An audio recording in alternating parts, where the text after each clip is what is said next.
Hello viewers. आज हमारे साथ मेरे पुराने स्टूडेंट किसलय जोशी हैं। और जब मैं कोटद्वार में पढ़ाता था तो 2009 और 10 में ये मेरे कांटेक्ट में आए और फिज़िक्स पढ़ाता था मैंने। और काफ़ी अच्छे ब्रिलियंट स्टूडेंट रहे हैं और आजकल ये आईटी फील्ड में हैं। तो किसलय, आपका स्वागत है हमारे वीडियो में। Thank you sir. Hello everyone. अच्छा, तो किसलय सबसे पहले हम जानना चाहेंगे कि आप अपने बैकग्राउंड के बारे में बताएं। पेरेंट्स क्या करते हैं, कहाँ के रहने वाले हैं, इन सब के बारे में थोड़ा जी सा। जी सर, मैं कोटद्वार से बिलोंग करता हूँ। एक छोटा सा बहुत प्यारा सा सिटी है पौड़ी गढ़वाल डिस्ट्रिक्ट में। और मैंने अपनी 12th कोटद्वार से ही करी है। और मेरे दोनों पेरेंट्स सर्विस में हैं। और अब मैं बैंगलोर जॉब करता हूँ। अच्छा अच्छा। तो अब ये थोड़ा सा बताइए, आपने 10th कहाँ से किया, किस तरह से किया, कंप्लीट कब किया, इसके बारे में थोड़ा सा बताएं। जी, मैंने 10th 2008 में कंप्लीट किया था। मैं सीबीएसई बोर्ड से था। और मैंने अपना 12th 2010 में कंप्लीट किया, वो भी सीबीएसई बोर्ड से। Physics, chemistry, maths, computer science मेरे सब्जेक्ट है। अच्छा, 10th शायद मुझे लगता है आपने कोई और स्कूल से कंप्लीट किया था। जी, 10th मैंने ब्लूमिंगवेल पब्लिक स्कूल से किया था, जो कोटद्वार में ही है, सीबीएसई बोर्ड से। हम्म, और 12th मैंने गुरु राम राय पब्लिक स्कूल, जो कोटद्वार में ही है, वहाँ से ठीक कंप्लीट किया। ठीक। अच्छा, 11th 12th में आपको कौन सा सब्जेक्ट सबसे टफ लगता था। 11th 12th में मुझे फिजिक्स ही सबसे टफ लगता था। ठीक ठीक। और जी, तो कैसे मैनेज किया फिर आपने फिजिक्स को। फिजिक्स बहुत टफ सब्जेक्ट था मेरे लिए, बट सर आपने उसको बहुत आसान बना दिया था। तो आपके नोट्स और आपके पढ़ाने के तरीके की वजह से मैं फिजिक्स में अच्छा स्कोर कर पाया। अच्छा। बट बेसिकली 12th की पढ़ाई में मोस्टली बोर्ड के टाइम ये मैटर करता है कि आप पिछले क्वेश्चन पेपर्स कैसे लगाते हैं, एग्जाम के लिए कैसे प्रिपेयर करते हैं खुद को। तो हम्म। मेरी वो स्ट्रेटजी ठीक थी, तो मैं फिजिक्स को सही से टैकल कर गया। मैं व्यूअर्स को बता दूं कि किसलय और उन दो तीन बच्चों में से हैं जो जब क्वेश्चंस करते थे पढ़ाते टाइम, हालांकि कम क्वेश्चन करते थे किसलय, लेकिन जब ये करते थे जी तो मुझे कुछ अंदर से लगता था कि कहीं ऐसा ना हो कि कोई ऐसा क्वेश्चन करते हैं जो मैं आंसर ना दे सकूं। तो तीन चार बच्चे टोटल मेरी जर्नी में, मेरी लाइफ में ऐसे रहे हैं जिनसे मुझे मतलब ये डर लगता था कि अगर इन्होंने पूछ दिया कुछ तो पता नहीं क्या पूछ देंगे। हालांकि कभी ऐसा हुई सिचुएशन क्रिएट नहीं हुई, नहीं आई। लेकिन ऐसा रहता जी था। मुझे लगता था ऐसा कि तो खैर बहरहाल, अब आप ये बताएं, 12th में आपने क्या सोचा, क्या आप 12th के बाद करेंगे, इस बारे में आपने क्या सोचा, कब सोचा, पहले से कोई जी। सेट था एम कि यही करना है मुझे। हाँ जी, जब मैं 11th में ही था तब से मेरे अंदर यही था कि मेरे को बीटेक ही करना है, मैंने डिसाइड कर लिया था। तो उसी वजह से मैंने physics, chemistry, maths with computer science choose किया। तो हम्म। मैं फोकस था कि मुझे बीटेक ही करना है, और मैं उसी की वही माइंडसेट लेके अपना 11th 12th में तैयारी करता हूँ। ठीक है, तो 12th के बाद फिर आपने क्या किया, कौन सा कंपटीशन ट्वेल्थ के दिया। बाद ट्वेल्थ के बाद फिर मैंने AIEEE के थ्रू मुझे जो कॉलेज मिला, कुमाऊं इंस्टीट्यूट ऑफ टेक्नोलॉजी, जो द्वाराहाट में है, उत्तराखंड में ही। हम्म। तो वहाँ मुझे इलेक्ट्रॉनिक्स एंड कम्युनिकेशन स्ट्रीम मिली। ठीक है, तो 2010 से लेकर के 2014 तक आपका बीटेक जी कंप्लीट है। उसके जी। बाद फिर बीटेक के बाद आपने फिर क्या किया। बीटेक में कैंपस प्लेसमेंट्स में मेरी जॉब नहीं लग पाई, तो मैं सीधे बिना टाइम वेस्ट किए बैंगलोर चले गया। हम्म। और बैंगलोर में एटमोस्ट 3 मंथ्स बाद मुझे जॉब मिल गई थी। अच्छा अच्छा। तो जॉब सर्च कैसे करी, मतलब क्या किया आपने बैंगलोर जाकर। जॉब सर्च बेसिकली बैंगलोर जाने के लिए मोटिवेटेड मुझे मेरे सीनियर्स ने किया। हम्म। बैंगलोर में हमारे कॉलेज के बहुत सीनियर्स बहुत अच्छी अच्छी जगह थे। तो उन्होंने मुझे एडवाइस किया कि बिना टाइम वेस्ट किए सीधे बैंगलोर आना एक अच्छा डिसीजन रहेगा। हम्म। और वहाँ पे जाके उनके थ्रू अपने रेज्यूमेज और कई ऑनलाइन पोर्टल्स जैसे naukri.com और इन पोर्टल्स के थ्रू मैं अप्लाई करता रहा। और हम्म। इवेंचुअली मुझे एक जॉब मिल गई। अच्छा अच्छा। तो फर्स्ट जो सैलरी पैकेज था वो क्या था आपका। फर्स्ट सैलरी पैकेज जो मुझे 3 मंथ्स में जॉब मिला था, वो 2.5 था। अच्छा। और इनफैक्ट 3 मंथ्स के बाद मेरे को उस जॉब के 3 मंथ्स बाद मुझे एक और जॉब मिल गया था। तो वहाँ मेरा सैलरी पैकेज 3.5 था। ठीक। बट फिर एक फ्रेशर, एक एक ग्रेजुएट के लिए बैंगलोर में जो एक एवरेज सैलरी पैकेज है अभी इस वक्त, वो 3.5 से 4 तक कंपनीज दे देती हैं। इतना बैंगलोर में पैकेज चल रहा है फ्रेशर्स के लिए। ठीक ठीक ठीक। फिर वो जॉब कितने टाइम तक करी आपने? वो जॉब मैंने 3 साल करी है। 3 साल करी। तो और जी जॉब्स के लिए भी आप ट्राई करते रहे या वहीं पे सैचुरेट हो गए हैं? जी, आईटी एक ऐसा मार्केट है कि कॉलेज में बेसिकली उसके बारे में बहुत ज्यादा बताया नहीं जाता है, बहुत थ्योरेटिकल चलता है। एक आध लैंग्वेजेस C++, जावा और डाटा स्ट्रक्चर, यही सब सब्जेक्ट्स रहते हैं। लेकिन आईटी में मार्केट कैसा है वो बहुत अलग है, वो जॉब लैंड करने के बाद ही पता चलता है। सिर्फ प्रोग्रामिंग लैंग्वेजेस में होल्ड होने की वजह से ही आपको जॉब मिल जाए ठीक है, लेकिन सर्वाइव करने के लिए बहुत सारी चीजें हैं। अच्छा। सबसे हर 2-3 साल में पूरा आईटी का मार्केट एक तरीके से चेंज हो जाता है, नई टेक्नोलॉजीज आती हैं। आजकल जैसे क्लाउड, डेटा साइंस और मशीन लर्निंग, इन पे बहुत स्ट्रेस है। तो ये जॉब्स बहुत हॉट है मार्केट में, लेकिन कॉलेज लेवल पे बहुत ही कम ऐसे सब्जेक्ट्स हैं जिसमें कोर इन चीजों के बारे में बताया जाता है। हम्म। तो एक आईटी फ्रेशर जनरली अपनी पहली जॉब में लैंड करने के बाद ही समझ पाता है कि मार्केट में क्या क्या टेक्नोलॉजी हॉट चल रही है, किस टेक्नोलॉजी में जाना चाहिए। वो एक जॉब लैंड करने के बाद ही पता चल पाता है। तो कैसे फिर क्या पता किया आपने, मतलब 3 मंथ्स में क्या पता चला तो क्या? जब मैं हाँ जी, तो जब मैं अपनी जॉब में, जहाँ मैं 3 साल रहा, हम्म। तो काम करते करते, और आपके क्लाइंट्स बेसिकली यूएस से ज्यादा रहते हैं आईटी में, यूएस यूरोप के क्लाइंट्स ज्यादा रहते हैं, उनसे बात करते हुए और अपने प्रोजेक्ट का एक फ्रेमवर्क देखते हुए कि किस तरीके से आपका प्रोजेक्ट ऑपरेट होता है, बेसिकली वो बहुत समझना बहुत जरूरी है, क्योंकि आपको समझ में आता है कि कौन सी टेक्नोलॉजी पे स्ट्रेस ज्यादा है। तो हम्म। वो समझ के 2-3 साल में कि मार्केट में क्या चीज और अच्छी आगे चलेगी, वो समझने के लिए मैं 3 साल अपने प्रोजेक्ट में रहा। मुझे ये रियलाइज हुआ कि क्लाउड एक ऐसी चीज है जो आगे जाके बहुत चलने वाली है। अभी कोरोना के टाइम पे ही जितने भी क्लाउड पे प्लेटफॉर्म है, बाकी सब प्लेटफॉर्म्स ने एक डिक्लाइनिंग रेट में अपना चार्ट प्रेजेंट किया है, बट क्लाउड प्लेटफॉर्म सब एक ऊपर रेट पे बढ़े हैं, जितने भी क्लाउड प्लेटफॉर्म्स पे जो प्रोडक्ट्स काम कर रहे हैं। तो मैं जिस टेक्नोलॉजी पे काम करता हूँ उसका नाम सेल्सफोर्स है। सेल्सफोर्स एक क्लाउड पे प्लेटफॉर्म है जिसमें आप एक एप्लीकेशन, जो एक सॉफ्टवेयर एप्लीकेशन है, वो डिजाइन करते हैं पूरा उस पे। बैकएंड मतलब जो डेटा उसमें स्टोर होता है, फ्रंट एंड जो आप यूआई देखते हैं, जो वेबसाइट देखते हैं, वो पूरा उसी में डिजाइन होता है। तो मैंने वो टेक्नोलॉजी में मैं अब जॉब करता हूँ, उस प्लेटफॉर्म पे मैं अब काम करता हूँ। तो मैं एक सेल्सफोर्स डेवलपर हूँ। तो मैं एक फुल स्टैक डेवलपर कहा जाता है सेल्सफोर्स डेवलपर को, क्योंकि वो बैकएंड और फ्रंट एंड सब कुछ देखता है और साथ। तो इसलिए मैं अब उस प्लेटफॉर्म पे डेवलपमेंट में काम करता हूँ, और ये पूरा एक क्लाउड प्लेटफॉर्म है जिसके लिए मुझे कुछ नहीं चाहिए होता अपने लैपटॉप पे, बस एक ब्राउजर चाहिए, गूगल क्रोम मेरे पास है, मेरा डेवलपमेंट का सारा काम हो जाता है। तो इसी वजह से ये जो प्लेटफॉर्म है, जैसे क्लाउड प्लेटफॉर्म आजकल बहुत चल रहा है। कोरोना में लोगों के पास शायद एक बस एक लैपटॉप है, इमरजेंसी में उनको एक आईटी सपोर्ट टीम सपोर्ट नहीं कर पाती कि आपको एडिशनल हार्ड डिस्क चाहिए, आपको अपने लैपटॉप पे एडिशनल अपग्रेड चाहिए या एडिशनल सॉफ्टवेयर चाहिए। इस वजह से बस एक ब्राउजर होने की वजह से मेरा सारा काम चल जाता है, और नेट की स्पीड भी 7 MB 8 MBps होने के बाद भी मेरा काम बहुत अच्छे से चल जाता है। तो इस वजह से जो क्लाउड प्लेटफॉर्म्स हैं, सारे क्लाइंट, सारे बड़ी बड़ी कंपनीज, बिजनेस एंटरप्राइज ये सब प्रेफर कर रहे हैं, उनको बहुत आसानी होती है अपना बिजनेस मॉडल ड्राइव करने की।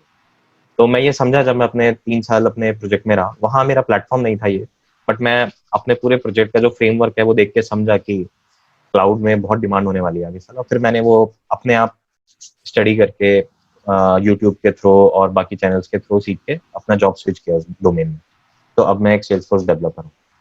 तो ये जो स्विच किया जॉब, तो क्या किस बेस पे मतलब ये मिला आपको कि ये जो आपने एक्स्ट्रा चीज सीखी यही चाह रहे थे वो लोग, या? जी, वो एक्चुअली यही चाह रहे थे कि मैं सेल्सफोर्स जो पूरा प्लेटफॉर्म है उस पर मेरी कमांड कैसी है। तो मैं जब खुद से पढ़ता रहा, ये ऑलमोस्ट मुझे अपनी पुरानी जॉब में रहते हुए 1-1.5 साल लगा पूरी प्रिपरेशन में खुद से। और अपने प्रोजेक्ट में जो थोड़े बहुत सेल्सफोर्स में जो लोग काम करते थे उनसे बातचीत करते हुए, उनसे पता करते हुए किस तरीके से काम है, वो सब सीखा। तो जब मेरा इंटरव्यू हुआ तो बेसिकली वो मेरी उस टेक्नोलॉजी पे नहीं था जो मैं वहाँ प्रोजेक्ट में काम करता था, वो पूरा सेल्स फोर्स में था जो मैंने खुद से सीखी थी। बट मोर और लेस आईटी में जितने भी प्लेटफॉर्म है, एक सॉफ्टवेयर डेवलपमेंट साइकिल और जिस तरीके से सॉफ्टवेयर डिजाइन होता है वो ऑलमोस्ट सेम रहता है। तो उस प्रोसेस की नॉलेज होना बहुत इंपॉर्टेंट है। उसके बाद तो बेसिकली वो आपका लॉजिक चेक करते हैं कि आप किस तरीके से सिचुएशन हैंडल करते हैं, और कम्युनिकेशन स्किल्स बहुत मैटर करती हैं एक आईटी जॉब में। तो वो सब चीजें जज करते हुए मैं अब इस जॉब में लैंड किया। अच्छा, फर्स्ट जॉब में जो इंटरव्यू हुआ उसमें कुछ क्वेश्चंस क्या क्या पूछे गए? तो जो पहला जॉब था वो बेसिकली एज अ फ्रेशर था। तो वो बेसिकली वही कॉलेजेस के जो मोस्टली क्वेश्चंस पूछे जाते हैं, लैंग्वेज स्पेसिफिक, और प्रोग्रामिंग स्पेसिफिक वो सब पूछे गए थे। और एक राउंड एचआर राउंड होता है जिसमें उन्होंने बेसिकली थोड़ा कम्युनिकेशन स्किल्स चेक करी। तो वो मोर और लेस जो आप कॉलेज में पढ़ते हैं थोड़ा बहुत उसी टाइप का इंटरव्यू था। जो आपने कॉलेज में पढ़ा है उसमें आपकी कमांड अच्छी है तो आप क्लियर कर जाओगे। तो जब मैं फ्रेशर था तो वो इंटरव्यू वही था। बट जब आप एक्सपीरियंस होते हैं तो पूरा सिनेरियो चेंज हो जाता है। वो आपको जज करते हैं कि आपने काम कैसे किया है और आप काम कैसे करने वाले हैं। नॉलेज मैटर नहीं करता, बट आप काम जो करेंगे वो कैसे करेंगे। वो बेसिकली आपका एप्टीट्यूड चेक करते हैं कि अगर आपके पास ये प्रॉब्लम आती है तो आप उसका सॉल्यूशन कैसे देंगे। क्योंकि माना जाता है आईटी में कि टेक्निकल चीजें ऐसी हैं कि एक लेवल तक आके आदमी अपने आप सीख जाता है, बट एक प्रॉब्लम के लिए जो आपका सॉल्यूशन ओरिएंटेड माइंड है वो कैसे काम करता है, वो सॉल्यूशन कैसे देते हैं, वो बेसिकली एक्सपीरियंस के साथ ही आता है। तो एक्सपीरियंस के साथ वो ये चीज बहुत जज करते हैं। सिनेरियोज देते हैं इंटरव्यूज में कि ऐसे सिनेरियो पे आप किस तरीके का सॉल्यूशन देंगे, क्या डिजाइन करेंगे। एक दो तो मोर और एग्जांपल। लेस एग्जाम्पल जैसे मैं आपको अब मेरे प्लेटफॉर्म से रिलेटेड जैसे पूछेंगे कि अगर आपके एप्लीकेशन में ये एक बग आता है तो आप इसको कैसे सॉल्व करेंगे। अब उसको सॉल्व करने के 4-5 तरीके हो सकते हैं, लेकिन एक ऐसा तरीका जो सबसे ज्यादा एफिशिएंट हो, जिसमें सबसे कम डेटा यूज हो, जो सबसे स्पीड में सबसे अच्छा हो, वो ये सब चीज चेक करते हैं कि आप सॉल्यूशन उस रेस्पेक्ट में कैसा दे रहे हैं। तो हो सकता है कॉलेज वाला भी वो सॉल्यूशन दे, बट एक बंदा जिसने प्रोजेक्ट में काम किया है उसको पता है कि अगर ये सॉल्यूशन में प्रोजेक्ट में ये दिक्कत आती है वो बता सकता है। तो ये जज करते हैं कि आपने काम कैसे किया है और आप काम कैसे करने वाले हैं इस प्रोजेक्ट। ठीक ठीक। दो जो करंट जॉब है उसमें क्या पैकेज है आपका? जो करंट जॉब है उसमें जो मैं सेल्सफोर्स प्लेटफॉर्म है, मैं आपको एक जनरल आइडिया देता हूँ। अभी मार्केट में जो ट्रेंड चल रहा है, सबसे जो नॉर्मल आईटी में ट्रेंड है वो माना जाता है कि आपका जितना एक्सपीरियंस है उसको इंटू 2 कर दीजिए, उतना पैकेज आपको मिलना चाहिए। जो अच्छा। सेल्स फोर्स है वो अभी मार्केट में थोड़ा सी एक हॉट स्किल है, तो आपका जितना एक्सपीरियंस है उसको इंटू 3 कर दीजिए, तो उतना आपका पैकेज होना चाहिए। तो अभी कोई अगर 6-7 साल एक्सपीरियंस बंदा है तो वो अगर 7 ईयर्स है तो उसको एटलीस्ट 21 लाख पर एनम का पैकेज सेल्स फोर्स में मिलना चाहिए, और इससे ऊपर भी मिल सकता है। ठीक ठीक। तो अब मैं ये जानना चाहता हूँ कि जो 9th 10th में या 11th 12th में बच्चे पढ़ रहे हैं जो आपका वीडियो देखेंगे, तो वो जी जी। अभी अच्छे मार्क्स लाने के लिए या आपकी लाइन पे अगर उनको आगे बढ़ना है तो वो क्या किस तरह से अच्छे मार्क्स लाएं, किस तरह से क्या पढ़ें ताकि वो भी इसी लाइन पे चलते चले जाएं और फ्यूचर अपना सिक्योर कर सकें? इस जी बारे जी। में क्या तो कहेंगे? 10th और 12th में मार्क्स लाना और जॉब में अच्छा करना या एक अच्छी जॉब में लैंड करना बहुत अलग चीज है। हम्म बट वो मैटर करता है, खासकर जब आप जॉब ढूंढ रहे होते हैं। आपके रेज्यूमे में अगर आपकी 10th 12th और सारी एकेडमिक्स परसेंटेज अच्छी है तो वो एक इंटरव्यूअर की माइंड में मैटर करता है हम्म कि ये लड़का पढ़ाई में अच्छा है, ये अच्छा कर सकता है, ही इज डिसिप्लिन, वो मेहनत करता है, उससे आप वो पता चलता है। और 10th 12th में मार्क्स लाना इज मोर अबाउट आप कितनी मेहनत करते हैं और आपके टीचर जो आप बताते हैं वो आप कितना फॉलो करते हैं। तो हम्म बेसिकली जब मैं 10th 12th में था तो मेरा एक ही अप्रोच था कि सबसे पहले तो जो मेरे को पढ़ाया गया है मैं अच्छे से करूँ, और मैं जितने भी प्रीवियस ईयर पेपर्स हैं वो सबसे ज्यादा लगाऊं। तो मेरा अप्रोच यही रहता था, मैं मॉडल पेपर नहीं लगाता था। मैं 10-15 साल के जितने पेपर्स थे सीबीएसई के 10th या 12th दोनों तरफ मैंने वही लगाए। जहां भी मुझे प्रॉब्लम होती थी मैं वो कॉन्सेप्ट उठा के दोबारा देखता था या अपने टीचर से पूछता था। तो मेरा मोटिव यही रहता था कि जितने क्वेश्चन सीबीएसई में आए हैं 10-15 साल में, वो मैं कम से कम टाइम में और सही तरीके से कर दूं। हम्म और फिर मैं जो मेरे को पढ़ाया गया है क्लास में जो नोट्स हैं वो सब मैं वो रिवाइज करूँ, और वही मैंने फॉलो किया, मेरे मार्क्स अच्छे आ गए। लेकिन जब आप कॉलेज से बाहर निकलते हैं या आप किसी कंपटीशन की तैयारी करते हैं तो उस वक्त ये मैटर करता है कि सबसे इंपॉर्टेंट है आपके बेसिक्स कितने स्ट्रॉन्ग हैं। हम्म क्योंकि अगर मैं कहता हूँ मुझे फिजिक्स टफ लगता था तो इसका मतलब ये है कि मेरे बेसिक्स कहीं ना कहीं पे वीक थे, हम्म बाकी सब्जेक्ट्स के कंपेयर। और कंपटीशंस की तैयारी करते हुए मुझे लगा कि वाकई में फिजिक्स में मेरे बेसिक्स बहुत वीक हैं। तो हम्म मुझे पहले उनको अच्छे से स्ट्रॉन्ग करके फिर कंपटीशन की तैयारी करना था।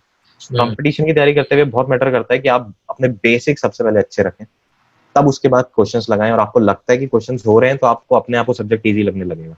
हम्म तब सिर्फ इसी वजह से लगता है जब आपके बेसिक्स वीक हैं, बाकी कुछ नहीं होता था। आपको बेसिक्स स्ट्रॉन्ग करने हैं बस। तो कंपटीशंस में ये था। लेकिन जॉब में घुसते ही जॉब में सरवाइव करना और जॉब में अच्छा करना बहुत अलग चीज है। वो जो आपने पहले किया है उससे बिल्कुल अलग है। आपकी कम्युनिकेशन स्किल्स कैसी हैं, आप अपनी नेटवर्किंग कैसी रखते हैं। कि अब ये एक फैक्ट है कि आप किसी कंपनी में जाते हैं तो ये जरूरी नहीं कि बस आप काम करते रहे और आपको प्रमोशन मिलता रहेगा, आप अच्छी हाइक पाएंगे। मैटर ये करता है कि आप अपनी विजिबिलिटी कैसे रखते हैं। कि काम हो सकता है कि 4 लोग अच्छा करते हो लेकिन एक आदमी ऐसा है कि वो सबसे ज्यादा विजिबल है, वो मेल डालता है, वो क्लाइंट के साथ बात करता है, वो जितने भी आपकी प्रॉब्लम्स हैं आप नहीं बता पाते वो सॉल्यूशन देता है। तो वो विजिबिलिटी बहुत मैटर करती है हर किसी जॉब में। आप अपने आप को क्लाइंट के आगे या अपने मैनेजर के आगे किस तरीके से अपनी विजिबिलिटी दिखा रहे हैं। आप सिर्फ मेहनत करते हैं और कोई और आदमी वो सब सॉल्यूशन दे रहा है, वो सब चीजें बता रहा है, तो वो सारा क्रेडिट वही ले जाएगा। सही बात। सबसे पहली चीज तो ये है। दूसरी चीज ये है कि आपको हमेशा, अगर आप मेरे हिसाब से प्राइवेट जॉब में लैंड करते हैं, तो अब टेक्नोलॉजी बहुत एक्सपोनेंशियल रेट पे ग्रोथ कर रही है। हो सकता है जो चीज 10 साल में ग्रो हुई वो अब 2 साल में ग्रोथ कर जाए, और जो अब 2 साल में चेंज हुआ है वो आप 1 साल में देखने लग जाए। तो वो बहुत मैटर करता है। और खासकर अब जैसे ये कोरोना इस बीच आया है, तो इससे हर तरह, खासकर टेक्नोलॉजिकल मार्केट में बहुत फर्क पड़ा है। लोगों का काम लेने का तरीका या काम करने का तरीका चेंज हो चुका है। पहले लोग सोचते थे वर्क फ्रॉम होम में प्रोडक्टिविटी नहीं मिलती है, काम नहीं होता है, लेकिन अब कंपनीज ये सब चीजें चेंज कर रही हैं। वर्क फ्रॉम होम एम्प्लॉयज को 1-1 साल 2-2 साल के लिए दे रही हैं। तो ये सब चीजें चेंज कर रही हैं। तो आपके दिमाग में ये हमेशा रहना चाहिए कि आप जिस टेक्नोलॉजी में या जो काम कर रहे हैं वो आज से 10 साल बाद, 15 साल बाद कैसा रहेगा। अगर आपको लगता है कि वो सही रहेगा और आपको मार्केट की स्टडी करते हुए दिख रहा है कि वो टेक्नोलॉजी ग्रो कर रही है, ज्यादा से ज्यादा बिजनेस उस टेक्नोलॉजी के थ्रू अपना काम ले रहे हैं, ग्रो कर रही है, तो आप सही जगह हैं, आप उसी में ग्रो करिए। लेकिन आपको अगर लगता है कि आप जिस टेक्नोलॉजी में काम कर रहे हैं वो ऑब्सोलीट हो चुकी है, उस पर कोई काम नहीं हो रहा है, नए क्लाइंट्स उसको प्रीफर नहीं कर रहे हैं, और आप फिर भी उस टेक्नोलॉजी में मेहनत करते जाएंगे, तो कोई काम नहीं है। तो आपको ये देखना पड़ेगा कि कौन सी टेक्नोलॉजी अच्छी चल रही है, किस में आपको जाना है, किस में ग्रोथ है, और उसमें मेहनत करते हुए फिर काम, अगर आपको अपनी कंपनी में नहीं मिलता है तो स्विच करिए, दूसरी कंपनी में जाइए और वो काम सीखिए। वो बहुत मैटर करता है। सही बात है। अच्छा, आपने इलेक्ट्रॉनिक्स एंड कम्युनिकेशन से बीटेक किया। अगर आप आईटी जी फील्ड जी में नहीं जाते तो जी। कौन-कौन से ऑप्शंस हो सकते थे आपके पास? कहाँ और जाने के तो ऑप्शंस? ये सर आपने बहुत सही सवाल पूछा। तो जब मैं 12th में था, ये हमेशा कंफ्यूजन रहता है, बहुत बड़ा कंफ्यूजन रहता है कि आप कौन सी स्ट्रीम चूज करिए। तो उस वक्त मेरे दिमाग में हमेशा ये रहता था कि मेरे पेरेंट्स भी एक पब्लिक सेक्टर में काम करते हैं, तो मुझे लगता था कि पब्लिक सेक्टर में ही जाऊंगा। तो मुझे ऐसा दिमाग में था कि मैं इलेक्ट्रॉनिक्स एंड कम्युनिकेशन लूंगा तो मैं कंप्यूटर से भी रिलेटेड रहूंगा और मेरे पास एक पब्लिक सेक्टर्स का मार्केट भी ओपन रहेगा। लेकिन जैसे जैसे मैं मेहनत करने लगा, मुझे रियलाइज हुआ कि शायद मैं कॉर्पोरेट वर्ल्ड में अच्छा कर सकता हूँ, मैं अच्छा काम कर सकता हूँ, अच्छी ग्रोथ कर सकता हूँ, और मेरा इंटरेस्ट बहुत चेंज हुआ कंप्यूटर्स की तरफ, इलेक्ट्रॉनिक्स कम्युनिकेशन में काम करते करते। एक अच्छी बात थी कि इलेक्ट्रॉनिक्स एंड कम्युनिकेशन में कंप्यूटर से रिलेटेड सब्जेक्ट होते हैं। जैसे एक सब्जेक्ट डेटा स्ट्रक्चर और ऊप्स, ये 2 सब्जेक्ट्स हैं, ये इलेक्ट्रॉनिक्स में होते हैं, तो उससे मुझे बहुत हेल्प मिली अपना आईटी में करियर परस्यू करने की। तो माइंडसेट चेंज होता है, क्योंकि धीरे धीरे पता चलता है आदमी को कि अपने सीनियर्स को देख के कि कहाँ जॉब मिल रही है, कौन से सीनियर्स कहाँ पे अच्छा कर रहे हैं, कौन सीनियर्स ज्यादा पैसा कमा रहे हैं, क्या पैकेज है। ये सब चीजें आपको कॉलेज में रह के और अपने सीनियर्स को देख के पता चलती है, उनसे बात करके पता चलती है। तो 12th में हो सकता है जो आप सोच रहे हो वो सेकंड थर्ड ईयर में आके बिल्कुल अलग हो जाए और आप सोचें कि मुझे ये करना है। तो आपको उस चीज के लिए तैयार रहना चाहिए। आपको बहुत फ्लेक्सिबल रहना चाहिए कि आप जो कर रहे हैं उसके साथ मार्केट कितना ओपन है, आप कहाँ कहाँ जा सकते हैं। तो वो चीज चूज करिए, आप अपनी स्ट्रीम चूज करिए कि आपको कौन सी स्ट्रीम चूज करनी है। वो सब चीज चूज करते हुए कि मार्केट कितना ओपन है उन चीजों के लिए, कि अगर हो सकता है कि 3 साल बाद अगर ये चीज नहीं रही डिमांड में तो ये चीज रहे, तो उस चीज के लिए आप कौन सा सब्जेक्ट और अपना इंटरेस्ट, सबसे बड़ी बात, अपना इंटरेस्ट किस चीज में देखते हैं, तो वो सब्जेक्ट फिर परस्यू करिए। अच्छा, ऑप्शंस थोड़े रह गए अभी, कौन-कौन से ऑप्शंस थे? 12th के बाद या बीटेक? बीटेक के बाद तो इलेक्ट्रॉनिक्स कम्युनिकेशन से करने के बाद आईटी में जी अगर जी नहीं जी जाए बंदा तो बाकी जी कहाँ जी। कर सकता है? तो इलेक्ट्रॉनिक्स एंड कम्युनिकेशन एक ऐसी फील्ड है कि आप कोर इलेक्ट्रॉनिक्स में भी घुस सकते हैं। बहुत सारे पब्लिक सेक्टर और प्राइवेट सेक्टर में भी जॉब्स ओपन है, और आप चाहें तो सॉफ्टवेयर मार्केट या कंप्यूटर साइंस आईटी वालों के साथ कंपेयर करके सॉफ्टवेयर मार्केट में भी घुस सकते हैं। सॉफ्टवेयर इंडस्ट्री में अगर आप घुसते हैं तो आपके पास फिर से पब्लिक सेक्टर्स में भी सॉफ्टवेयर में जॉब है। कई सारे पब्लिक सेक्टर हैं जो एक सॉफ्टवेयर इंजीनियर लेते हैं, उन्हें जॉब देते हैं, और प्राइवेट में तो है ही। इलेक्ट्रॉनिक्स में भी सेम है, बहुत सारे पब्लिक सेक्टर्स में जॉब है, और आप प्राइवेट सेक्टर में भी जा सकते हैं। इंटेल, क्वालकॉम जैसी बहुत बड़ी बड़ी कंपनीज हैं। और आप चाहे तो अपना एमटेक या पीएचडी भी आप इन दोनों के साथ कर सकते हैं। आप इलेक्ट्रॉनिक्स कोर में जाइए या सॉफ्टवेयर में जाइए, अपना सब्जेक्ट चूज करिए, उसमें एमएस अपना एमटेक करिए, पीएचडी करिए, चाहे इंडिया से करिए चाहे बाहर से करिए, बहुत सारे ऑप्शंस हैं। तो जॉब और पोस्ट ग्रेजुएशन आपको अगर करना है, रिसर्च करनी है, तो दोनों तरफ से आपके पास ऑप्शंस हैं, दोनों तरफ से। अच्छा, ये बताइए कि जैसे आप तो खैर इंग्लिश मीडियम से पढ़े हुए हैं और जी कई बच्चे जैसे ऐसे भी हो सकते हैं जो हिंदी मीडियम से पढ़े हैं, जी तो अगर वो आपकी तरह लाइन पे चलें तो क्या इंग्लिश ना आना तो उनके लिए कोई प्रॉब्लम बनेगी या फिर कोई दिक्कत नहीं है? जी, आज के दुनिया में अगर आप खासकर प्राइवेट जॉब में जा रहे हैं, प्राइवेट जॉब भी मैं कहूँगा, अगर आप पब्लिक सेक्टर जॉब में भी जा रहे हैं, हुँ, तो इंग्लिश बोलना मैटर करता है, आपको आनी चाहिए। बट मेरे हिसाब से बहुत टफ काम नहीं है, क्योंकि मैंने अपने कॉलेज में भी कई दोस्त मेरे जो साथ में रहे हैं, और मेरे जॉब में भी कई लोग जो शुरू में बिल्कुल इंग्लिश नहीं बोल पाते थे, वो 2 साल, 3 साल में बहुत अच्छी इंग्लिश बोलने लगे, बहुत अच्छी। और अच्छा। ये जस्ट एक लैंग्वेज है। अगर आपके दिमाग में है इंग्लिश टफ है, तो वो टफ रहेगी, लेकिन आप उसको बोलना शुरू करिए, लोगों के साथ बातचीत करिए, तो मेरे हिसाब से 2 साल बहुत हैं। हल्का-हल्का करके आप सीख जाएँगे। लेकिन इंग्लिश सीखना आज के मार्केट में बहुत ज़रूरी है। और इनफैक्ट अब तो ग्लोबलाइज़ेशन इतना हो चुका है, इतनी कंट्रीज़ एक साथ मिल चुकी हैं, सिर्फ़ इंग्लिश ही नहीं, अब लोग एक तीसरी एडिशनल लैंग्वेज भी सीखते हैं। मेरी प्रोफ़ाइल में ही लोग अब जर्मन सीखने लगे हैं, जापानी सीखने लगे हैं, क्योंकि उनको जैसे-जैसे सीनियर हो, जो बिज़नेस है, वो कहीं से भी आ सकता है। और हुँ, ज आधे से जितनी बड़ी-बड़ी कंपनीज़ हैं, मोस्टली यूरोपियन, यूएस या जापानीज़ हैं या कोरियन हैं। तो मेरे साथ जितने सीनियर हैं, वो एक एडिशनल लैंग्वेज भी सीखने लगे हैं काम करते-करते। कई लोग जर्मन सीख रहे हैं, कई लोग जापानीज़ सीख रहे हैं। तो उनको पता है कि अब वो सीनियर पोस्ट में जाते हैं, बिज़नेस कहीं से भी आ सकता है, या वो कहीं पे भी जा सकते हैं। तो उस वजह से लोग अपनी जो विज़िबिलिटी है पूरी दुनिया के लिए, किस तरीके से अपने आप को मार्केट में प्रेज़ेंट करते हैं, वो सब लैंग्वेज सीख रहे हैं। और इंग्लिश मेरे हिसाब से प्राइवेट जॉब में 2 साल, 3 साल, या आप किसी भी कॉर्पोरेट कंपनी में जाएँ, तो आप 1-2 साल में अच्छी इंग्लिश बोलने लग जाएँगे। बट इंग्लिश बहुत ज़रूरी है। तो उसपे हल्का-हल्का और बोलना शुरू कर देना अगर चाहिए, अगर कोई नहीं कर रहा है। ये सोच के नहीं कर रहा है कि मैं हिंदी में ही जॉब करूँगा, तो मेरे हिसाब से आज से आने वाले 4-5 साल में जो पीएसयूज़ हैं, उनमें भी जॉब मिलना बहुत मुश्किल है। क्योंकि पीएसयूज़ में भी अगर आप देखिए, आप ये एचयूएल देख लीजिए, जहाँ एचएएल देख लीजिए, जहाँ पे बिज़नेस बाहर से भी आता है। वहाँ के भी जो एजीएम है, जीएम्स हैं, वो बाहर के लोगों के साथ बात करते हैं। वो अमेरिका से जो प्रोजेक्ट्स आते हैं, उनके साथ बात करते हैं, और वो इंग्लिश में ही बात करते हैं। आप एचएएल में जाइए, तो वहाँ पे ज़्यादातर, अब राफेल का चल रहा है, तो फ्रेंच, रशियंस, काफ़ी ज़्यादा कंट्रीज़ के रिप्रेजेंटेटिव आते हैं, डिस्कशन होता है डिफेंस के बारे में सब। तो अब इंग्लिश सब जगह रिक्वायर्ड है, तो वो सीखना बहुत ज़रूरी है मेरे हिसाब से। अच्छा, एक क्वेश्चन और है कि मान लिया सपोज़ करिए स्टार्टिंग में बीटेक करने के बाद स्टार्टिंग में जॉब अगर कम बहुत कम सैलरी पैकेज पे लगे किसी बच्चे की, जी, तो जी, उसे क्या करना चाहिए? मतलब एक्सपीरियंस पहले गेन करना चाहिए या स्विच कर देना चाहिए, दूसरी सर्च करनी चाहिए या जॉब करते-करते वो सर्च करे दूसरी जॉब? उसे क्या करना चाहिए उस टाइम पे? जी, आईटी में आने में ये बहुत सही सवाल है, क्योंकि कई बच्चे ऐसा करते हैं कि उनको कहीं पे पहले ही इंटरव्यू में पैकेज अच्छा लगता है, वो बिना कुछ पता किए उस कंपनी में चले जाते हैं। हुँ, लेकिन मेरे हिसाब से काम मैटर करता है, शुरू में आप क्या काम करना चाहते हैं, और आपको पता होना चाहिए कि आप जो काम कर रहे हैं, वो आगे आने वाले 5 साल, 6 साल में उसका कितना स्कोप है। तो अगर आप ये देखते हुए अपनी जॉब चूज़ करते हैं, तो बहुत अच्छा है कि अगर आपको उस सेक्टर में जॉब मिलती है।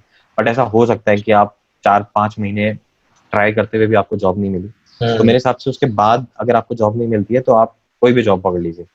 हुँ, फिर आईटी में मैटर ये करता है कि आप उस जॉब में रहते हुए एक प्रोजेक्ट का लाइफ साइकिल देखें कि वो प्रोजेक्ट कैसे काम करता है, और फिर डिसाइड करिए कि कौन सी टेक्नोलॉजी मैटर करती है। जो मेरे साथ हुआ, मेरे साथ भी यही हुआ कि मैं जिस डोमेन में घुसा, वो थोड़ा पुराना था, और कुछ सालों में वो ऑब्सोलीट होने वाला है। वो मैंने प्रोजेक्ट में काम करते करते रियलाइज किया। अच्छा। तो फिर मैं दूसरी टेक्नोलॉजी की पढ़ाई खुद से करने लगा, लोगों से सीखने लगा, पूछने लगा। तो फिर मैंने जॉब स्विच किया।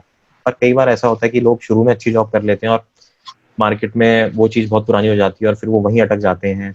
6-6 साल, 7-7 साल तक उनका पैकेज बढ़ता नहीं है। और जो बिल्कुल ही, एक मैं एग्ज़ाम्पल देता हूँ आपको। मेरे साथ एक सीनियर थे, उनकी बीटेक में 60% से भी कम था।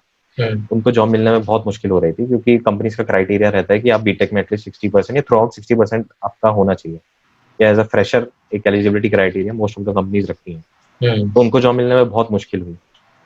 उन्होंने 6-7 महीने बाद एक बहुत छोटा-सा स्टार्टअप जॉइन किया, जहाँ उनकी सैलरी बहुत ही कम थी, ₹10,000 मंथली उनको मिलती थी, और वो एंड्रॉइड डेवलपमेंट में थे। उस वक़्त एंड्रॉइड बहुत अच्छा चल रहा था मार्केट में, हुँ, और उन्होंने ये सोचते हुए वो एक छोटे से स्टार्टअप में बहुत ही कम सैलरी में काम शुरू कर दिया। लोग जब जनरली स्विच करते हैं आईटी में, तो ये माना जाता है कि आपको एटलीस्ट 30% हाइक मिलेगी। आप अच्छा कर रहे हैं तो 40 या 50% मिलेगी। लेकिन बात मानिए, वो 10,000 में उन्होंने 1 साल, 1.5 साल उस कंपनी में काम किया, और 1.5 साल बाद वो उबर में जॉब करने लगे। और जब उनका सिलेक्शन हुआ था, वो उस जॉब रोल के लिए, तो जो उनके साथ 3 लोग थे, वो सब आईआईटी से थे, और वो एक ही इकलौते कैंडिडेट थे जो आईआईटी से नहीं थे, और 10,000 मंथली मतलब 1.5 का पैकेज उनका साल का था, वो सीधे से जंप होके 12 लाख पर एनम हो गया। अच्छा। तो ये मैटर करता है कि आप किस डोमेन में है, ये बहुत जरूरी है। और मेरे हिसाब से पैकेज मत देखिए, आप टेक्नोलॉजी देखिए कि कहाँ पे आपको काम अच्छा मिल रहा है, आप वो सीखिए। हो सकता है वो 1-2 साल आपके लिए टफ रहे, बट उसके बाद आपका ग्रोथ बहुत अच्छी होने वाली है, आपको बहुत अच्छा मार्केट मिलने वाला है। तो बाकी आईआईटीएन जो थे वो क्यों नहीं सेलेक्ट हो पाए, क्योंकि वो एंड्रॉयड फील्ड में नहीं नहीं थे? हाँ। नहीं नहीं, मैं ये कह रहा था कि जो उस प्रोफाइल में 4 जॉब अपॉर्चुनिटीज अवेलेबल थी, तो वो जो 4 मिली उनमें से 3 आईआईटीएंस को मिली और इकलौते ये थे जो अच्छा, आईआईटीएन नहीं थे।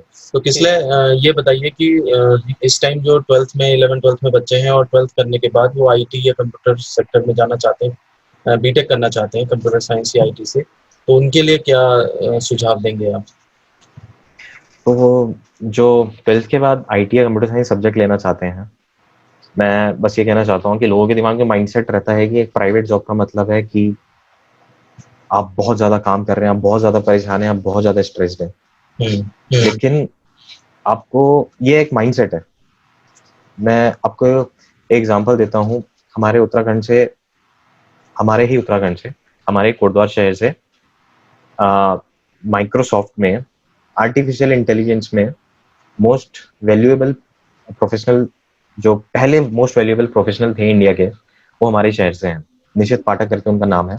अच्छा अच्छा।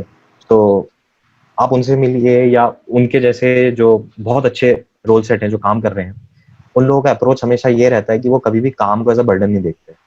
वो एक काम को एज अ अपॉर्चुनिटी देखते हैं कि अगर वो उस चीज में और काम कर रहे हैं और उनको और ज्यादा रिवॉर्ड मिल रहा है, अच्छा मिल रहा है, तो वो और मेहनत करते हैं। तो वो आज इंडिया के सबसे पहले मोस्ट वैल्यूएबल प्रोफेशनल है एआई में, आर्टिफिशियल इंटेलिजेंस में।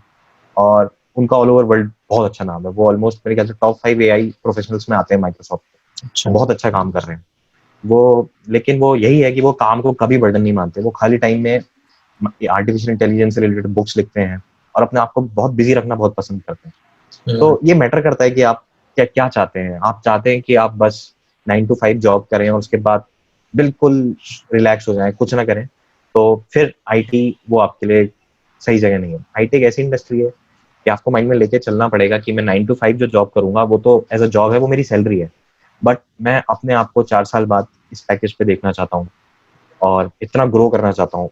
उस अपॉर्चुनिटी को ग्रैब करने के लिए आप कितना एक्स्ट्रा एफर्ट मानने को तैयार है उस 9 to 5 के बाद, वो मैटर करता है। अगर आप वो चाहते हैं कि आप अगर आज 4 लाख पर एनम पे हैं और अगले साल आप 12 लाख 20 लाख पर एनम पे जाना चाहते हैं, तो ऐसी अपॉर्चुनिटी मेरे को नहीं लगता और कोई इंडस्ट्री देती है आईटी के अलावा।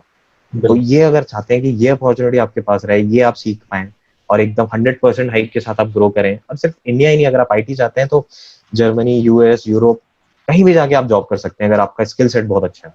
पूरा इंटरनेशनल मार्केट आपके लिए ओपन है।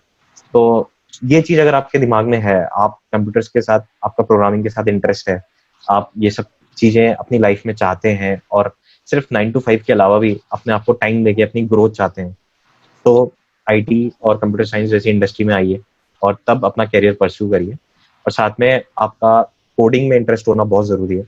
आप किसी भी आईटी कंप्यूटर साइंस में जाइए तो कोडिंग बहुत मैटर करता है। अगर आप कोड डेवलपमेंट में जाना चाहते हैं तो आपका कोडिंग में इंटरेस्ट होना जरूरी है। तो आप ये सब चीज ध्यान में रखते हुए आईटी या कंप्यूटर साइंस चूज करिए कि ये सिर्फ 9 to 5 जॉब नहीं है, ये हमेशा एक ग्रोथ वाली जॉब है।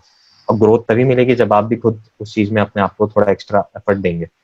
तो ये चीज अगर आप कर सकते हैं और आप चाहते हैं तो आप आईटी और कंप्यूटर साइंस में जाइए, और बहुत अपॉर्चुनिटी है, बहुत, पूरी दुनिया में अपॉर्चुनिटीज है। आप वहाँ पे अपने जॉब करिए और ग्रो करिए। किसले तो एक क्वेश्चन हम ये करना चाहते हैं आपसे कि जो बच्चे ये चाह रहे हैं कि हम कंप्यूटर्स में या आईटी में जो स्टडी है वो बाहर से करें अब्रॉड में, तो उससे क्या कोई इसका स्कोप है, कुछ उससे अच्छा उन्हें मिलेगा? इस बारे में थोड़ा सा बताइए। यस, तो कंप्यूटर से जुड़े हुए जो अपना ग्रेजुएशन करें या 12th के बाद जो अपना ग्रेजुएशन करना चाहते हैं कंप्यूटर से रिलेटेड बाहर, उससे रिलेटेड सब्जेक्ट, तो इसका बहुत स्कोप है। और यूरोप में, यूएस में मार्केट में बहुत रिक्वायरमेंट है। तो खासकर वैसे मेरा एडवाइस ये रहेगा कि आप चाहें तो बीटेक इंडिया से करिए एक अच्छे कॉलेज में, और आप रियलाइज करिए कि आप कौन से सब्जेक्ट चूज करना चाहते हैं, क्योंकि बाहर एकदम से जाके किसी कॉलेज में एडमिशन लेना बहुत कॉस्टली पड़ सकता है। तो हो सकता है कि एकदम 12th के बाद आपका माइंडसेट उतना ओपन नहीं रहता, जनरली आपने पता नहीं होता कि मार्केट में क्या चल रहा है और किस तरीके से जॉब्स लैंड हो रही हैं लोगों को। तो आप बीटेक इंडिया से करिए किसी बहुत अच्छे कॉलेज से, और फिर डिसाइड करिए कि आपको पोस्ट ग्रेजुएशन में कौन से सब्जेक्ट से आपको अपना पोस्ट ग्रेजुएशन करना है। फिर उसके अकॉर्डिंग आप यूनिवर्सिटी चूज करिए। यूनाइटेड स्टेट्स यूएसए में बहुत सारे कॉलेजेस हैं जहाँ पे एडमिशन मिलता है। वहाँ थोड़ा कॉस्टली पड़ता है मामला, लेकिन वहाँ जॉब्स भी बहुत अच्छी पैकेज के साथ मिलती हैं और आप वो सब लोन बहुत जल्दी रिकवर कर जाते हैं। यूरोप में जर्मनी में बहुत अच्छा स्कोप है, बट बस वहाँ एक प्रॉब्लम है कि आपको साथ में जर्मन आनी चाहिए। तो आप जर्मनी में भी, और वहाँ पे एक अच्छी चीज़ है कि वहाँ पे जो एजुकेशन है वो फ्री है। मोस्टली आपको लिविंग एक्सपेंसेस ही पे करने होते हैं और वो बहुत सस्ता पड़ता है। अगर मैं आपको एग्जांपल दूं, अगर कोई मेरा एक दोस्त जो भी जर्मनी से एमएस कर रहा है, मैग्डेबर्ग यूनिवर्सिटी है जर्मनी में, तो he is just paying around साल का 7-8 लाख जो लिविंग एक्सपेंसेस पे कर रहे हैं बस। लेकिन यूएस में जो मेरे दोस्त अपना एमएस कर रहे हैं, वो कई लोग साल का 35 to 45 लाख पर एनम पे कर रहे हैं, जिसमें उनकी ट्यूशन फीस भी इंक्लूडेड है। तो ये डिफरेंस है दोनों की फीस में। लेकिन US of course salary packages भी बहुत अच्छे हैं, आप वहाँ पे बहुत ज़्यादा सेव करते हैं और वो लोन जल्दी रिकवर कर देते हैं। Germany, Europe is known for their working lifestyle. उनका वहाँ भी अच्छे पैकेजेस हैं कंपेयर टू इंडिया, बट वहाँ लोग मोस्टली लाइफस्टाइल प्रेफर करते हैं कि किस तरीके से वहाँ काम किया जाता है। यूएस अब मोर लाइक इंडिया है कि आप काम ज़्यादा करिए, आप ग्रोथ लीजिए, आप सीखिए। Europe is more focused on lifestyle, कि आपका लाइफस्टाइल बैलेंस रहना चाहिए और आपकी प्रोडक्टिविटी हाई होनी चाहिए। तो जर्मनी 9 to 5 आप जॉब करिए, अच्छा जॉब करिए और आप घर चले जाइए और अपना एक्स्ट्रा जॉब को करना है करिए। यूएस और इंडिया ऐसा है कि आपको आपका जो जॉब है वो मांग सकता है एक्स्ट्रा हिसाब से। आप हो सकता है कि 9 to 5 के अलावा आपको 7-8 बजे तक काम करना पड़े, क्या पता वीकेंड्स में भी थोड़ा बहुत काम करना पड़े। तो यूएस और इंडिया का जॉब कल्चर करीब करीब अब एक जैसा हो चुका है। यूएस में जो जॉब की रिक्वायरमेंट्स है वो थोड़ा सा स्किल वाइज मोर रिफाइंड है। इंडिया में थोड़ा सा वो चीज़ बहुत अभी इतनी रिफाइंड नहीं है, वो बहुत बेस लेवल पे काम होता है। यूएस में स्किल्स थोड़ा रिफाइंड है, इसलिए पैकेजेस भी बहुत अच्छे हैं। तो आप अपने सब्जेक्ट्स यूरोप और यूएस मेरे हिसाब से, और इनफैक्ट कनाडा में भी जॉब्स अच्छी हैं और कनाडा भी बहुत फीस वाइज बहुत फ्रेंडली है, वहाँ भी आपको अच्छे जॉब मिल सकते हैं। तो पोस्ट ग्रेजुएशन करने के लिए मेरे हिसाब से ये 3 कंट्रीज बहुत अच्छी हैं। तो आप फीस स्ट्रक्चर वाइज और अपने सब्जेक्ट का इंटरेस्ट वाइज चूज कर सकते हैं कि आप क्या सब्जेक्ट परस्यू करना चाह रहे हैं अपनी पोस्ट ग्रेजुएशन में, और उस हिसाब से अपनी यूनिवर्सिटी चूज कर सकते हैं। बट मेरे हिसाब से बीटेक इंडिया में करके फिर अपना पोस्ट ग्रेजुएशन सब्जेक्ट चूज करना बहुत सही रहेगा मेरे हिसाब से। तो किसले आप हमें ये बताएं कि मुझे जहाँ तक याद है कि जब आप 11th-12th में थे तो उस टाइम पे आपने गिटार बजाना सीखा था और एक दो स्कूल में शोज हुए थे उनमें आपने पार्टिसिपेट भी किया था। तो क्या वो जो हॉबी थी आपकी वो अभी तक कंटिन्यू कर रहे हैं उसे या छोड़ दिया आपने? जी सर, ये उसी वक्त मैंने शुरू किया था, मेरे को याद है 12th में, 11th से। और कॉलेज में मैं धीरे धीरे उसको और प्ले करने लगा, साथ साथ गाने भी लगा। कॉलेज में भी मैंने एक आध शोज वगैरह में पार्टिसिपेट किया था। फिर जब मैं जॉब में आया तो मैं पहले साल थोड़ा बिजी रहा, लेकिन अब ये खासकर जब आप आईटी जॉब या किसी भी प्राइवेट जॉब में हैं, आप थोड़ा बिजी रहते हैं। तो मेरे हिसाब से आपको अपने लिए, अपने शौक के लिए, अपनी हॉबी के लिए थोड़ा टाइम निकालना बहुत ज़रूरी रहता है। वो थोड़ा सा आपको मेंटल पीस देती है। तो मैंने सेकेंड ईयर अपने जॉब से फिर से प्ले करना चालू किया, और मैं अभी भी थोड़ा बहुत प्ले करता हूँ। और मैं अपने ऑफिस में भी, मेरे यहाँ इवेंट्स होते थे और कुछ फंक्शंस होते थे, तो मैंने वहाँ भी थोड़ा बहुत प्ले किया। और हाँ, मैं ये चीज़ बताना चाहूँगा कि कई बार आप सिर्फ अगर एक ही काम करते हैं जॉब में, तो कई बार हो सकता है आप नोटिस ना हो, बट अगर आपकी कोई हॉबी है, मैंने बहुत देखा है ये अपने ऑफिस में खासकर, कि जो लोग डांस करते हैं या जो लोग बहुत अच्छा गाते हैं या कोई इंस्ट्रूमेंट प्ले करते हैं, वो लोग थोड़ा बाहर, उनकी विजिबिलिटी अच्छी रहती है। मैनेजर्स में, मैनेजिंग डायरेक्टर्स उनको नोटिस करते हैं, वो लोग जानते हैं, तो थोड़ा सा इससे अलग एक इमेज आती है और लोगों के बीच में आप थोड़ा सा अलग हो जाते हो। तो ये मेरे को थोड़ा जॉब में रह के भी दिखा। कॉलेज और स्कूल में तो दिखता ही था, बट जॉब में मुझे कभी नहीं लगा था कि इसका ऐसा कुछ फायदा होगा। बट मैंने जब एक दो शोज में प्ले किया तो मेरे ऑफिस में मेरे मैनेजिंग डायरेक्टर्स वगैरह को पता था कि मैं प्ले करता हूँ, मेरा नाम पता था। और शायद हो सकता है मेरे प्रोजेक्ट में जो सबसे ज्यादा काम करता हूँ उसका नाम उन्हें नहीं पता था, बट ये थोड़ा सा एक, इसने मुझे विजिबिलिटी दी। तो मैं अभी भी प्ले करता हूँ, और बैंगलोर में अभी भी वीकेंड्स को टाइम मिलता है तो मैं जरूर प्ले करता हूँ। और मैं थोड़ा लकी भी था कि मैं अपने कजन के साथ रहता हूँ बैंगलोर में, तो वो शंकर महादेवन अकेडमी में उसने सीखा है और वो काफी अच्छा गाता है और बजाता भी है। तो उसके साथ मैं थोड़ा बहुत कभी एक आध शोज वगैरह में भी गया, और उसके साथ भी काफी सैटरडे संडे प्ले करते रहते हैं। तो ये बहुत अच्छा होता है अगर आपकी कोई हॉबी है साथ में, तो आपको वीकेंड्स को रहता है कि हम क्या एक्स्ट्रा कर सकते हैं, और थोड़ा सा काम से हट के आप कुछ करते हैं तो वो आपको एक थोड़ा सा रिफ्रेशमेंट भी देता है। अच्छा रहता है एक हॉबी रहना साथ में। तो इसके लिए आप टाइम कैसे मैनेज करते हैं, मतलब किस तरह से?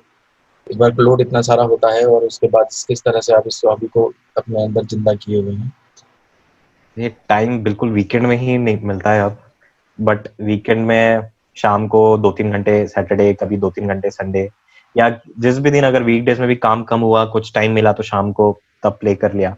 और अब आजकल तो यूट्यूब वगैरह इतने चैनल्स हैं, इतना सब कुछ मटेरियल अवेलेबल है, आप ट्यूटोरियल्स वगैरह सब मिल जाते हैं हर तरीके के। जैसे मैं पहले गिटार बजाता था, उसके बाद मैंने यूकुलेले इंस्ट्रूमेंट, वो भी गिटार जैसा ही होता है, बस उसमें 4 स्ट्रिंग होती हैं, गिटार में 6, और थोड़ा छोटा होता है, साइज उसका थोड़ा छोटा होता है, वो बजाना शुरू किया। तो मैंने वो यूट्यूब के थ्रू ही सीखा, हम्म, और कुछ वीडियोस में थोड़ा बहुत बजाने लगा।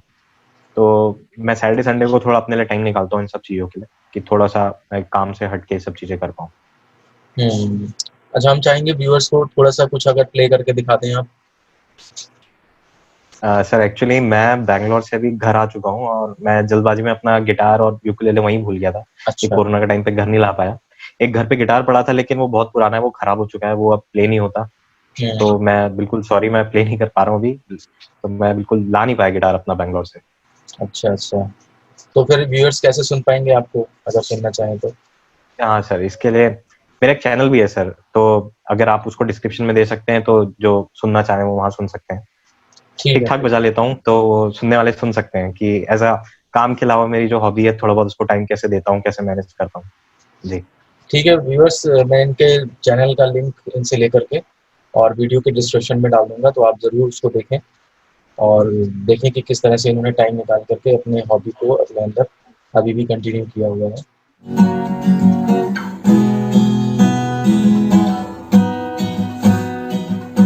गोरी तेरी आंखें गले, रात भर सोई नहीं, चंदा देखे छुप के कहीं, और तारे जानते हैं सभी कि किसने दिल ले लिया, किसको दिल दे दिया, ये दिल का लगाना कोई जानता नहीं।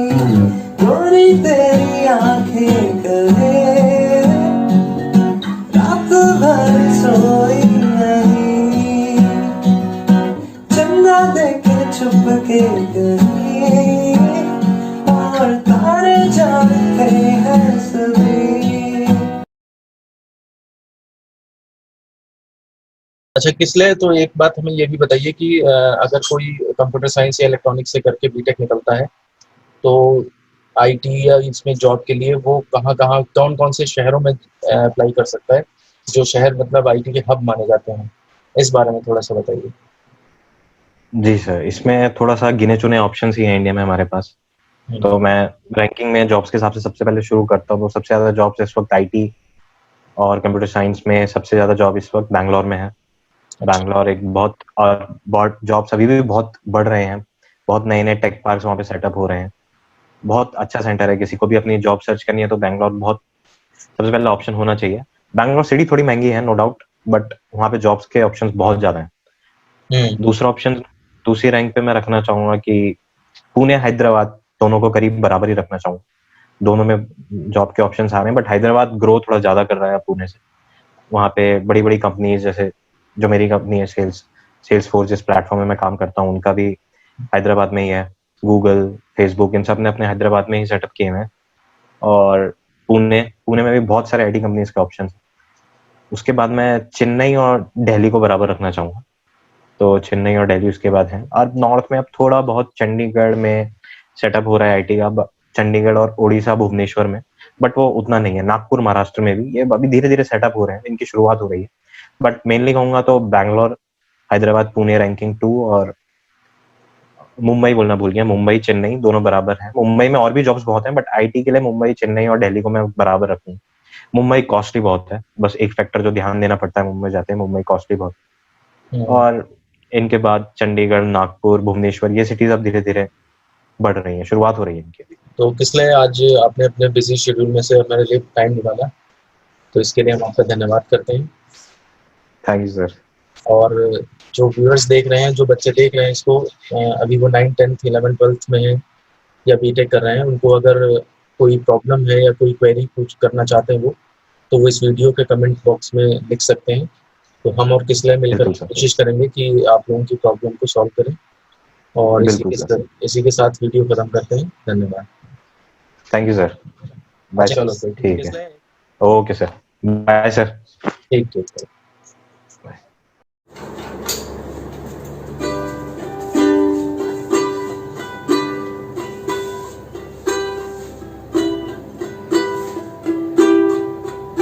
I found a love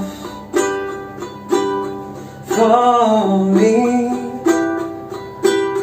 darling, just dive right in and follow my lead. Well, I found a girl, beautiful and sweet. I never knew you were the someone waiting for me. We were just kids when we fell in love, not knowing what it was. I will not give you up this time, but darling, just kiss me slow. Your heart is all